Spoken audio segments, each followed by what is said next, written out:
Hello and welcome to the Intentional Brief, your weekly video update on the one big thing in cybersecurity news for middle market companies, their investors, and management teams. I'm your host, Shay Colson, managing partner at Intentional Cybersecurity, and you can find us online at intentionalcyber.com.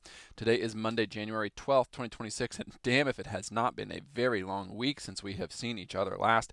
Obviously, tons of news on all fronts here in the US and around the world.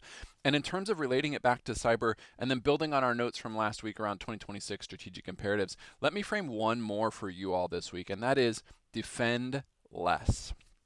There's news this morning from Politico and the Wall Street Journal that President Trump is being briefed on what are being called, quote, cyber options in Iran, unquote, meaning cyber attacks. As you may know, the civil unrest continues in Iran, and for their part, have said that attacks in their country or against their regime would put U.S. and Israeli military bases in the region on the board as legitimate targets. All of these countries, U.S., Israel, Iran, have material cyber offensive capabilities, along with the proxy entrance of Russia and China, who are always looming. The tieback for us, of course, here in the middle market is that we worry about collateral damage. Perhaps that would be direct damage that impacts us, systemic from a large player like a Cloudscaler or a Cloudflare type of thing. But there's more likely some indirect implications, and ones that are either unintended or interesting or both. One interesting unintended consequence already noted in the media was a network of social media accounts posing as supporters of Scottish independence that fell silent as Iran's internet was cut off during the civil unrest to prevent coordination and media coverage. So while we work to navigate these geopolitical challenges, we're also getting similar unintended consequences around AI, with the past week news-wise being dominated by coverage of Twitter's AI bot Grok, which has been widely used to create and share unconsensual images of women and children in sexual situations. So much so that the UK's independent online safety watchdog Ofcom has today opened a formal investigation into X under the UK's Online Safety Act to determine whether it has complied with its duties in protecting the people in the UK from content that is illegal in the UK. Reminder that the penalty here can be up to 10% of X's global revenue, which is not a small number, and that this continues to be quite a pressing issue on the global stage, not just here in the US. So I think we're going to continue to see unintended consequences swinging major impacts in 2026, which is why I'm again urging you to find a way to defend less. What do I mean by that? I think the easy way to do this, of course, is to just run a tight ship in terms of offboarding and deprovisioning, be it people, be it identities, machines, vendors. As technologists, whether we're IT folks or cyber folks, we're pretty good at building things, spinning them up, tinkering, trying them out, building a proof of concept.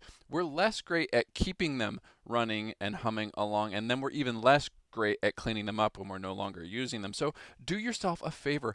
Build systems that help you clean up, that help you think before you build, that leverage what you might already have in terms of resources, and then regularly review whether you still need those things, whether it's still need the data, still need the system, still need the access, still need the connection, etc. And if you don't need it, delete it. By defending less, you're winning on both a strategic level and a tactical level. You're less likely to get caught unaware when forgotten about infrastructure ends up being the source of the breach, but you're also better able to support the resources that are truly still making a difference for your organization, because you have less to patch, less to monitor, less to maintain, and less to lose in terms of those abandoned pieces of infrastructure. This type of discipline, I know, is difficult to instill, especially once the luster of the new shiny thing has worn off a little bit, but it is something that's entirely in your control. It often doesn't take additional budget to get started, and it has a demonstrable and ongoing ROI for you and your team. So I would urge you to start today. You can start small, and then once you've built some momentum and figured out what works for you, begin systematizing these efforts to both limit the sprawl and manage cleanup.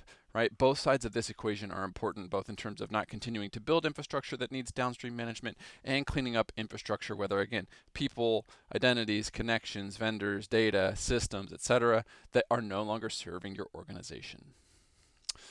From a fundraising perspective, this year is off to one hell of a start with $38.7 billion in newly committed capital already announced this year, including Lindsay Goldberg raising $4.5 billion for their sixth mid-market PE fund, BV Investment Partners raising $2.47 billion for their 12th fund, Monroe Capital putting up $6.1 billion for their fifth private credit fund focused on lower middle market companies, large player KKR raising $2.5 billion for their second Asia-focused private credit fund, Lux Capital putting up $1.5 billion for their ninth fund, which at their venture stage will go quite far.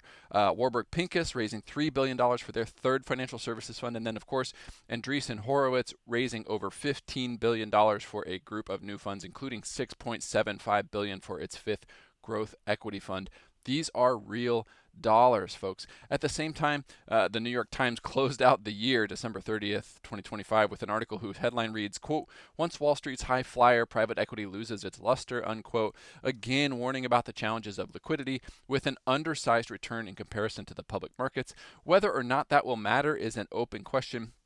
I would say that at least for now, these big name funds that we just talked about are not having a problem generating new capital to invest. A reminder that you can find links to all of the articles we talked about in the comments section below, back issues and written transcripts of these videos at intentionalcyber.com, newsletter at intentionalcyber.com/newsletter. Once a month, that's it. And we will see you next week for another edition of the Intentional Brief.